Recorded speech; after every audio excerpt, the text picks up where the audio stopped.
कार्यशाला जिसमें कम लोग उपस्थित रहते हैं, अपनी बात उन तक पहुंचा दें, उनकी बात अपने आप ग्रहण कर ले। इसमें मंडल स्तरीय भी चल रही है, फिर जिले लेवल पे भी चलेगी, और उसके साथ साथ जो छोटा प्रोग्राम होगा वो हमारा सहकारी समिति तो उसके अध्यक्ष बनेंगे सहकारी समिति के, और जो हमारे पदाधिकारी होंगे उनको एक समिति का प्रभारी बनाया जाएगा, उस समिति का रहने वाला आदमी ना हो। जैसे दूसरे संगठन में आपने देखे कि उन्होंने मंडल अध्यक्ष बना रखे, लेकिन उनके मंडल अध्यक्ष कितने बहुत छोटे क्षेत्र के मोटरसाइकिल पे उसको अपना काम कर रहे हैं। हमको गांव में जाना पड़ेगा, हम गांव के लोग हैं। जो किसान है वो शहर में चला गया, जो किसानों पे नेतागिरी करते हैं वो शहर में चले गए और गांव को फ्री छोड़ दिया। गांव में दूसरे लोग आ गए, वे आपको तरह तरह की बात बताएंगे, आपको बहकाने का काम करेंगे। उनसे बचने के लिए हमको गांव में जाना पड़ेगा, गांव के पदाधिकारी बनाने पड़ेंगे। ये नहीं कि इसके पास में कार है आप उसी को बनाओगे ना, इसके पास में साइकिल है नहीं भी है, उसके पास में ट्रैक्टर है नहीं है, उसके पास में जमीन है या जमीन नहीं है, वो भी किसान है, वो भूमिहीन किसान है। बहुत लोग वे हैं कि वे पशु पालन करके अपना काम चलाते हैं, उनके पास में जमीन नहीं है, तो वो भी किसान है, उनको भी हमको जोड़ना पड़ेगा, गांव में जाना पड़ेगा।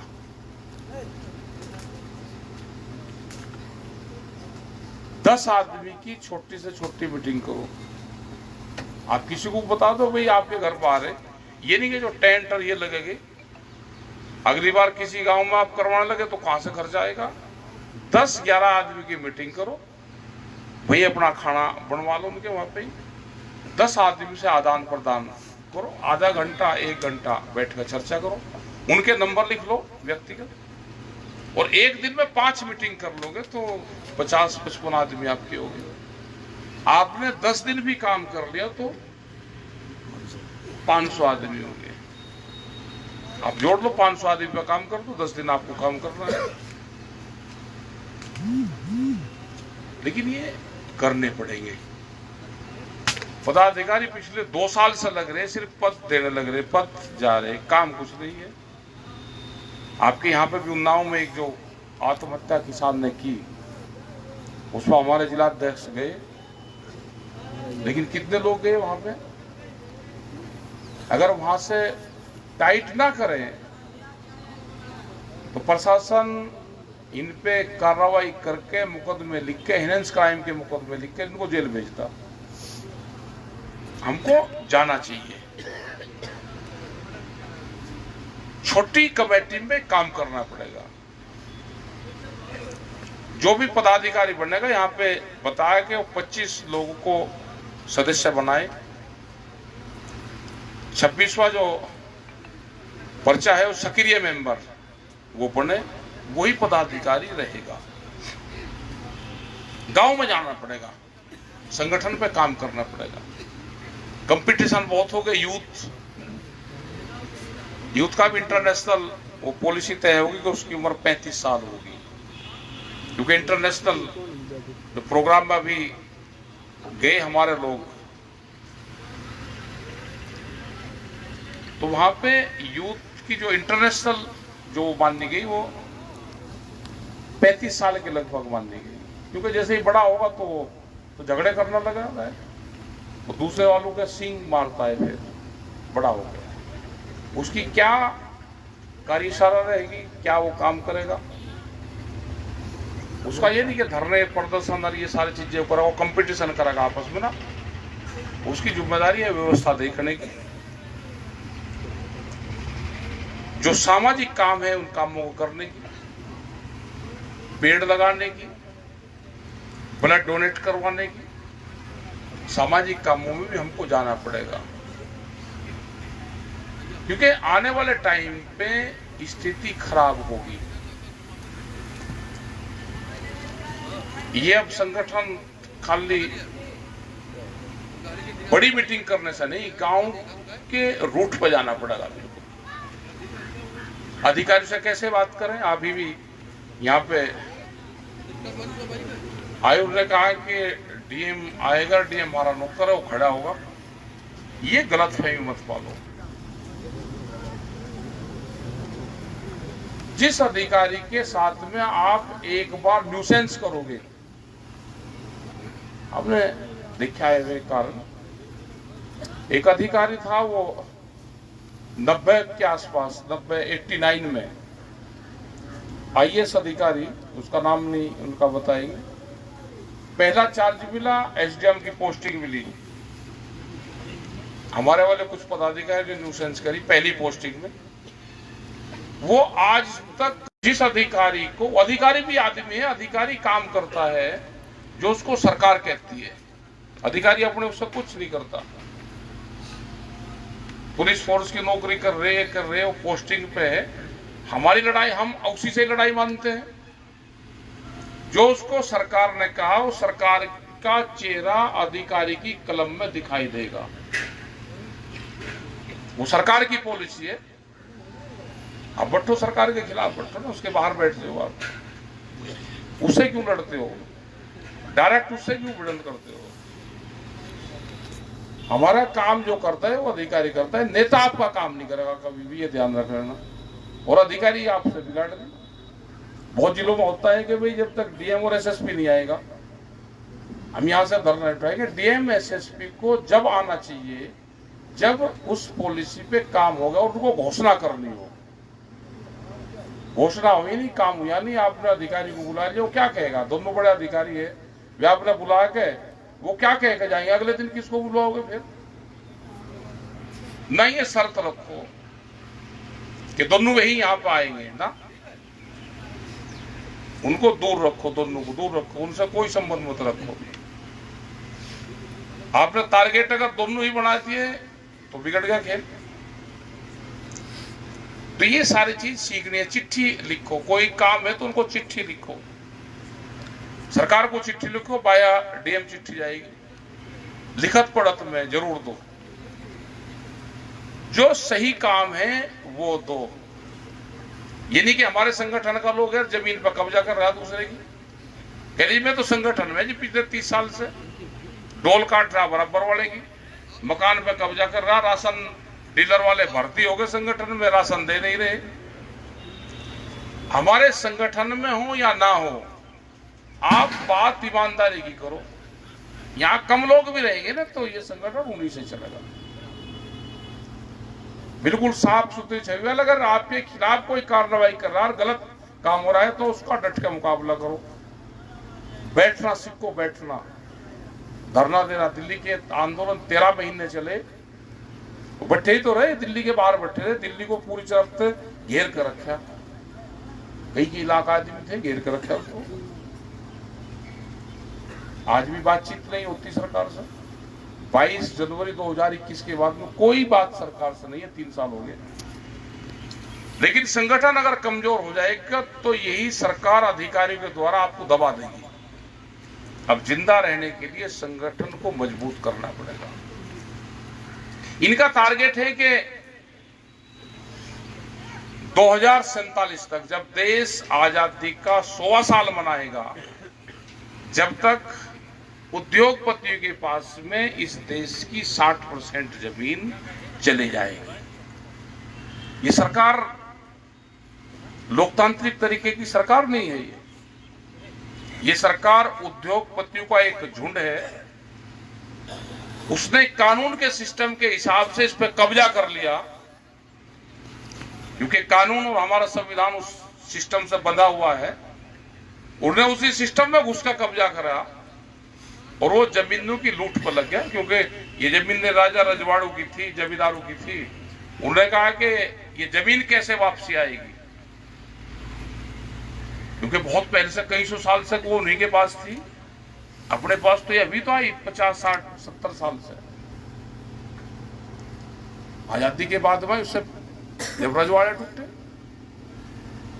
और उनको बर्दाश्त हुआ नहीं, फिर उन्होंने समूह इकट्ठा करके हमला कर दिया जमीन के ऊपर। आप ये बताओ कि सब सड़कों की जमीन चली गई, व्यापारी उसमें खेती नहीं करता, जमीन खरीद रहा महंगी, आप बड़े खुश हो रहे हैं जमीन महंगी जमीन जा रही जी, इसमें फसल बोते हैं उसमें नुकसान, आप क्यों बोगे फसल?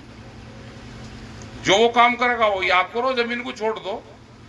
अगर फसल से नुकसान है तो जमीन बेच के गुजारा मत करो, दूसरा धंधा करो कुछ भी, लेकिन जमीन को बचाओ। इस जमीन के ऊपर सब बड़े उद्योगपतियों ने सड़क की जमीनें खरीदी। रास्ता आपका 8 फुट का है, एग्रीकल्चर में कृषि में उसका बैनामा करवाया, उसके बराबर में दीवार खड़ी कर दी।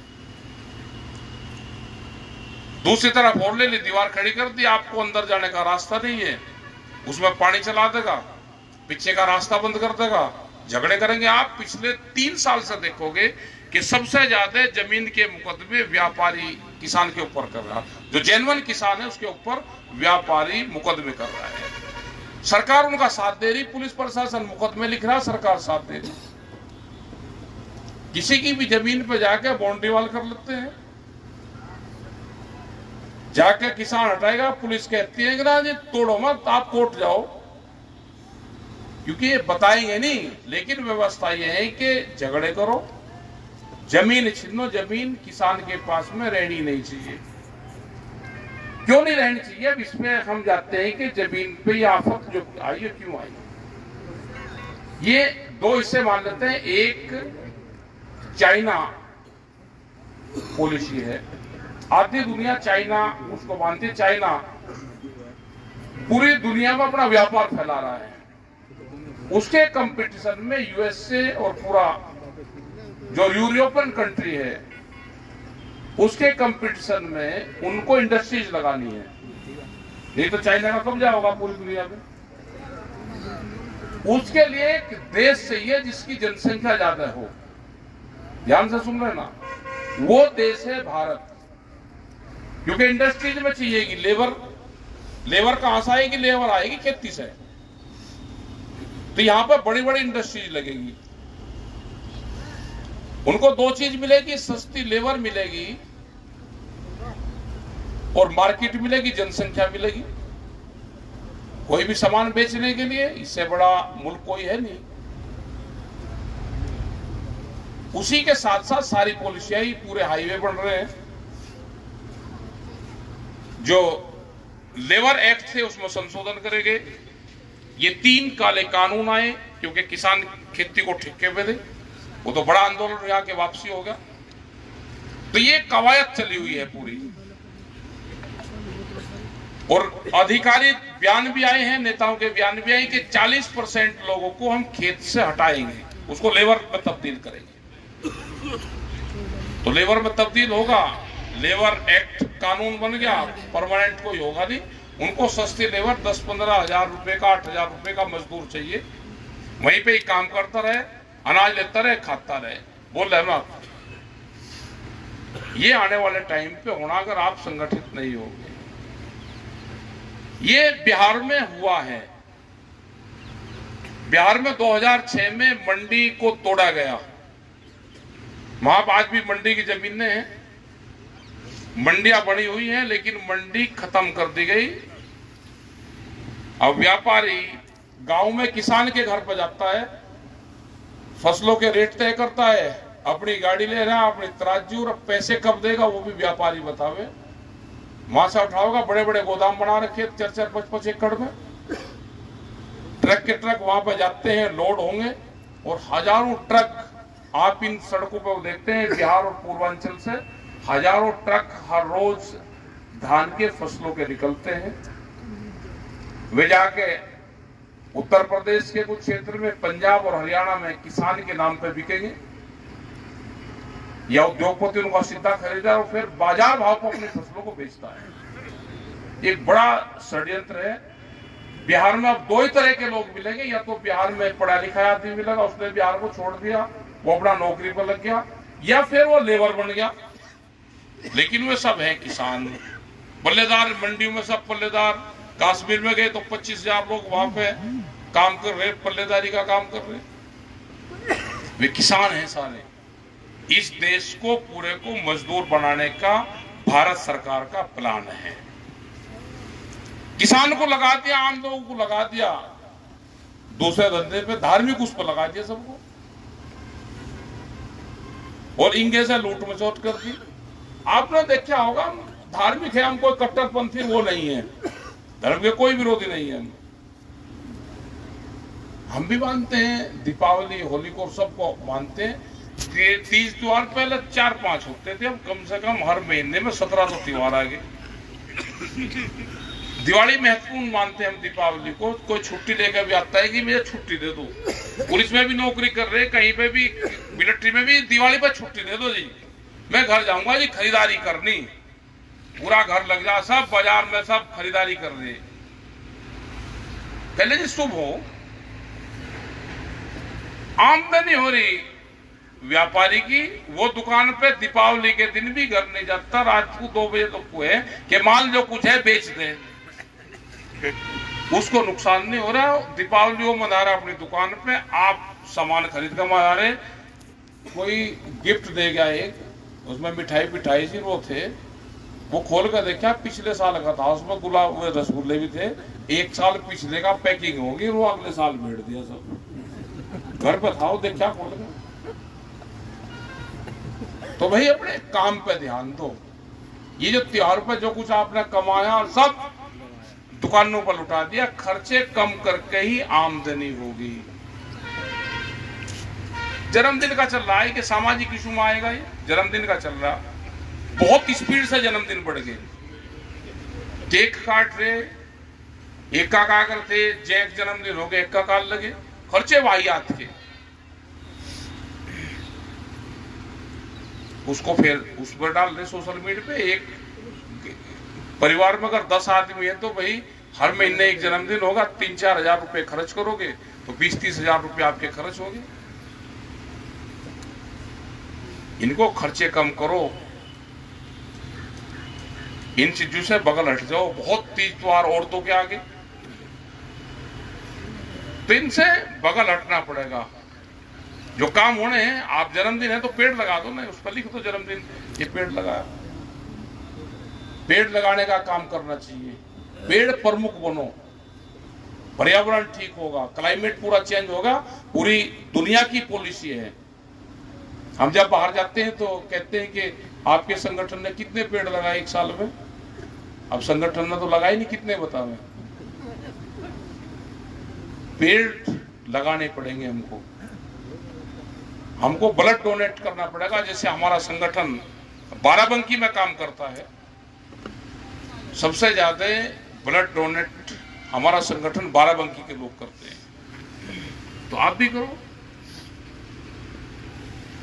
सामूहिक शादी करवाते हैं, जो वे 100 से ज्यादा सामूहिक शादी करवाते हैं बाराबंकी में, तो उनसे सीखो सामूहिक शादी कितने लोग करवा रहे। हमको सामाजिक मूवमेंट में जाना पड़ेगा। सामाजिक मूवमेंट में जाओगे जब भी आप संगठन वाले मूवमेंट में भी जाओगे। ये सारी चीजें सीखने की है, सब चीजों को सीखना पड़ेगा इनको। मृतक भोज है, यहाँ पे भी होगा कि बाप मर गया किसी का तो फिर भोजन कर रही, मिठाइयां बन रही, अंदर औरतें रोती हैं और बाहर पक्के मिठाई चल रहे। ये धीरे धीरे खत्म करवा रहे हैं वहां पे भी, उस जगह भी। सुबह ही हवन करो अपना, जिसमें उसकी 13 होती है। अब तो यहाँ पे तो इलाज वो कर रखा है कि 13 दिन में होगा। गंजा वैसे करवा देते हैं, हाथ में लोटा दे दिया, जिसने दाग दिया उसके पास में कोई बैठता भी नहीं। 2-3 दिन में, 4 दिन में, 8 दिन में, 10 दिन में, अगर 13 दिन में भी करना है तो हवन करो सुबह ही 8-9 बजे। उसी टाइम पे जो रस्म पगड़ी परिवार की या रिश्तेदार की होती है करो 10 बजे तक। जो आता रहे अपना जाते रहो। ये खर्चे कम करने पड़ेंगे। संगठन भी जब ही बढ़ेगा जब आप इस तरह के मुद्दों पर जाओगे। ये नहीं कि यहां सर वहां तक सबको नोट दिया जी, दावत है सबकी, चलो जी। नशे का बड़ा प्रचलन है, यहाँ पे भी बहुत लोग नशा करते हैं। संगठन में आ रहा, पहली शपथ ये ले लो कि नशा नहीं करोगे। गुटखा खा रहे हो, बीड़ी पी रहे, शराब का सेवन कर रहे। जो आदमी जितने का नशा करता है, ध्यान से सुनना, नशा छोड़ने की पद्धति। अगर एक आदमी 10 रुपए का नशा कर रहा है, उसके घर में 10 मेंबर हैं, तो वो 100 रुपए अपने घर पे हर मेंबर को 10 रुपए देगा। उसका शपथ पत्र बनेगा, ये भी शुरू करवाएंगे। अगर वो एक दिन में 10 रुपए यूज कर रहा और 10 मेंबर उसके घर में हो रहे, तो हर आदमी को 10-10 रुपए देगा। ये शपथ पत्र में लिखा जाएगा। उसके घर पर जाकर वो देगा, 1 महीने के एडवांस देगा। देखे हो कैसा नशा कर लगा। अगर वो उसका कीमत बढ़ेगी नशे की, तो घर वालों की भी आमदनी बढ़ जाएगी। उनके सामने वहां पर शपथ पत्र पढ़ के सुना जाएगा। तो ये नशा भी जो करते हो इसको छोड़ दो। कोल्ड ड्रिंक पी रहे हो भाई, उसमें किस चीज से वो बनी वो बता दो, या जिस जो हमको पिला रहा है उसको बता दो, या जिसने वो बनाया उसको आप जानते हो। जब आप ना उसको जानते, ना जो आपको पिला रहा है उसको जानते, ना आप जानते कि उसमें क्या पड़ रहा है, तो क्यों पीते हो फिर? दूध का इस्तेमाल करो, छाछ का इस्तेमाल करो, जूस का इस्तेमाल करो, फल फ्रूट का इस्तेमाल करो, तो किसान की आमदनी बढ़ेगी। जो चीज जहां पे पैदा हुई हो, रीजनल और सीजनल, जिस सीजन में हम जहां हैं उस सीजन में जो चीज मार्केट में आ रही, और रीजनल जिस रीजन में हम हैं वहां पे जो चीज पैदा होती है उसी का इस्तेमाल करो। कड़वा तेल, यहाँ पे सरसों के तेल को कड़वा तेल बोलते हैं, उसका इस्तेमाल करो, आदमी बीमार होगा ही नहीं। रिफाइंड तो बाहर से आ रहा है, पाम ऑयल है ये, उससे बीमार होते हैं। सरसों के तेल का इस्तेमाल करोगे तो किसान की भी आमदनी बढ़ेगी, आपकी बढ़ेगी। तो खान पीन पे भी ध्यान रखो अपना, लड़ाई झगड़ों पे भी ध्यान रखो, शादी ब्याह में भी कम खर्चे करो। डीजे बज रहे दुनिया भर के। एक कह रहे जी कितने जी, 8 डीजे थे, कहां से आ रहा भाई? फिर कह रहे जी आमदनी कम हो रही खेती में आमदनी कम नहीं हो रही, खर्चे बढ़ा लिए इसलिए आमदनी कम दिख रही। खेत में पहले पैदल जाते थे, अब मोटरसाइकिल है, तो पेट्रोल कहां से आ रहा? तो थोड़ा सा इस्तेमाल उसका भी करो, खर्चे अपने कटौती करो, और गांव में संगठन बनाओ। सामाजिक संगठन ही इस देश को बचाएगा। ट्रैक्टर प्रमुख जो महत्वपूर्ण पद दिए जाएंगे, हर गांव में उस पर ट्रैक्टर है या नहीं है, जो भी पदाधिकारी है उनकी लिस्ट सबकी दे दो, उनको ट्रैक्टर प्रमुख बनाएंगे। उसका पूरा डाटा हेड ऑफिस में रहेगा, उसका गांव नाम अता पता सारा आप लिख कर दो। उनके वहां से कार्ड बन के आएंगे, लेमिनेशन होकर आएंगे, सीधे जो भी देगा जिलाध्यक्ष के पास में आ जाएंगे, फिर उसको डिस्ट्रीब्यूट कर दो। जो पुराने लोग संगठनों में रहे, जो जेल गए, उनके परिवारों से मिलो, वे जिंदा है या नहीं है, उनके परिवार में कौन सदस्य है, उनके पास में जेल यात्रा का कार्ड मिलेगा, नहीं मिलेगा तो कुछ न कुछ उसके घर पर कार्ड मिलेगा। उनके परिवार से मिलो, उनको सम्मान कर खाओ उनका, वे आपस में एक दूसरे से जुड़ाव होगा। आप संगठन पे आप ध्यान दो, क्योंकि आने वाले टाइम पे संघर्ष देश में बढ़ेगा। एमएसपी गारंटी कानून के लिए बड़े आंदोलन की देश में जरूरत पड़ेगी। एमएसपी गारंटी कानून क्या है?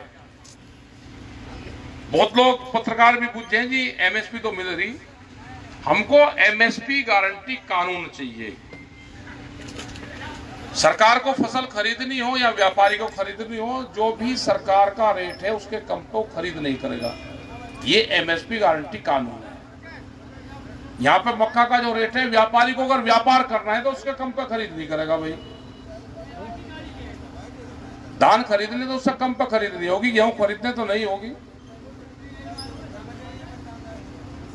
तो ये कानून इसलिए नहीं बनाना चाहती सरकार कि उनके व्यापारियों को नुकसान होगा। घूम फिर का बात फिर ये आएगी, ये सरकार बड़े उद्योगपतियों की है, वो जमीन भी लुटेगी। अभी कहा कि और हम कर्जा देंगे, कर्जा दोगे तो कर्जा पटेगा कहां से? वो जमीन बिक कर पटेगा। उन्होंने कहा कि जो ये आंदोलन चला, जो भारतीय किसान यूनियन है, एसकेएम जो बना हुआ है, इसने देश को 30 साल पीछे धकेल दिया। मतलब हमने किसानों की अगर जमीन बचा दी, उनकी आवाज उठाई, तो उनके लोग कहते हैं कि 30 साल पीछे देश चला गया। ये जमीन इनको दे दो तो ये देश बिल्कुल सुरक्षित रहेगा, ये किसान मजदूर बन जाए तो देश सुरक्षित रहेगा। तो अपने आंदोलन पे ध्यान दो। जिस देश में सैनिक, पुलिस फोर्स, इनकी नौकरी 4 साल में पक्की हो जाती हो और वो रिटायर हो जाएगा, लेकिन नेता मरते दम तक कुर्सी नहीं छोड़ रहे। वो चाहता है कि मेरी अगर मौत भी हो तो पद पर हो जाए मेरी मौत, मैं मेंबर पार्लियामेंट रहूं या विधायक रहूं, उस पर रहूं, वे भी अग्निवीर बन जा। राजनीतिक अग्निवीर तो बनना उनको भी। एक नेता एक बार चुनाव ले रहा होगा, ले आओ कानून, किसी और के भी नंबर आते रहेंगे, लेकिन उसके लिए नहीं आएगा। ये पुलिस फोर्स के लोग नौकरी करते हैं, बैठे हुए हैं सब यहाँ पे, इनके आप क्वार्टर, ये कभी आपका कितना भी जानने वाला हो, ये आपने क्वार्टर पर नहीं ले जाएगा कभी। तो क्यों नहीं ले जाता? क्योंकि एक बेड आता है उसके, उसमें घूमने फिरने की जगह ही नहीं वहां पे। ये भी तो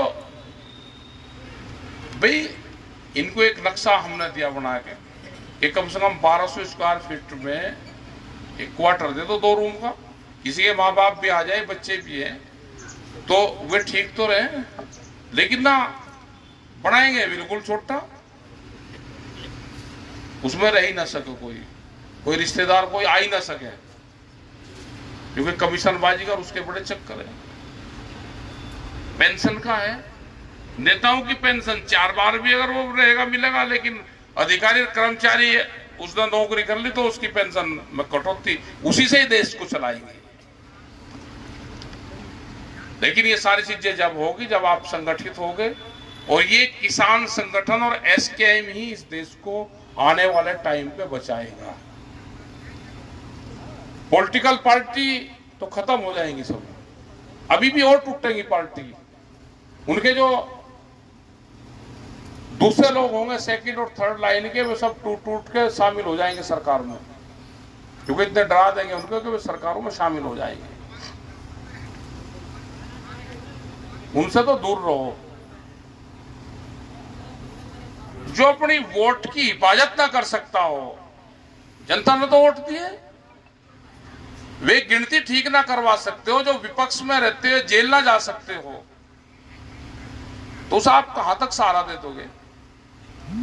विपक्ष का मतलब है कि या तो आप पॉलिटिकल पार्टी का मतलब है या तो सत्ता की कुर्सी पर बैठो। अगर कुर्सी पर नहीं बैठे तो गांव प्रधान की तरह उसके बस्ते को धरवाने का काम करो। गांव प्रधान से ही सीख लो, हारा भैया प्रधान 5 साल लोग को चिट्ठी लिखू जा, इसका बस्ता धरवाऊंगा। भैया करो ना कुछ, जेल जाओ, आंदोलन करो, कुछ ना कुछ तो करो। डरा हुआ विपक्ष देश में तानाशाहों को जन्म देता है। डरा हुआ विपक्ष देश में तानाशाहों को जन्म देता है। तो देश में तानाशाहों का जन्म हो गया। इसका मुकाबला 24 के बाद में, क्योंकि जो हालात चल रहे तो खतरनाक स्थिति है, 24 के बाद में स्थिति और खतरनाक होगी। इस तरह के कानून आओगे कि सरकार के खिलाफ बोलते ही जेल, जो भी बोल लगा जेल। हमने कहा भाई किसानों का काम नहीं करे जी, हमको किसान ने वोट नहीं दिया। हमने गांव में पूछा, भाई किसानों ने वोट नहीं दिया, ये हमको कहा। उन्होंने कहा जी हमने तो दिया।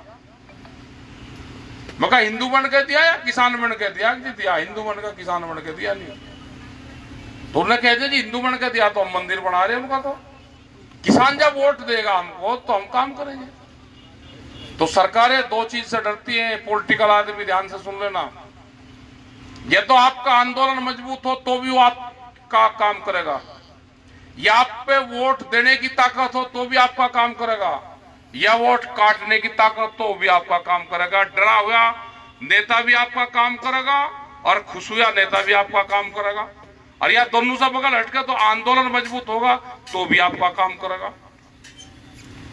तो ये है कि पॉलिटिकल सिस्टम से तो दूर रहो, अपने आंदोलन को मजबूत रखो।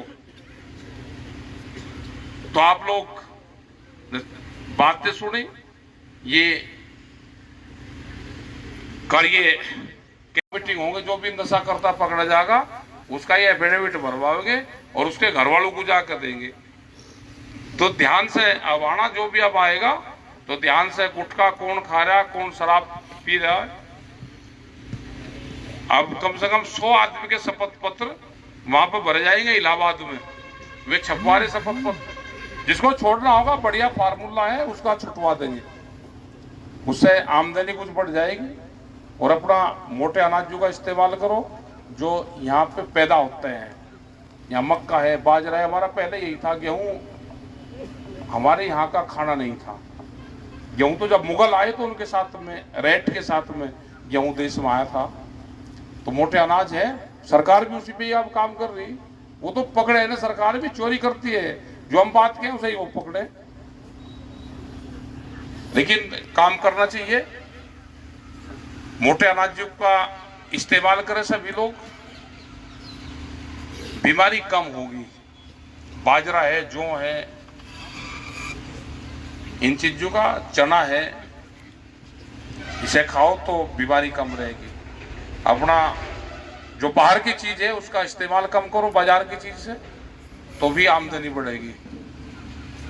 आपका धन्यवाद है सभी का, लोग यहाँ पर आए। अभी अध्यक्ष जी बोलेंगे, तो धन्यवाद। जय हिंद, जय संविधान।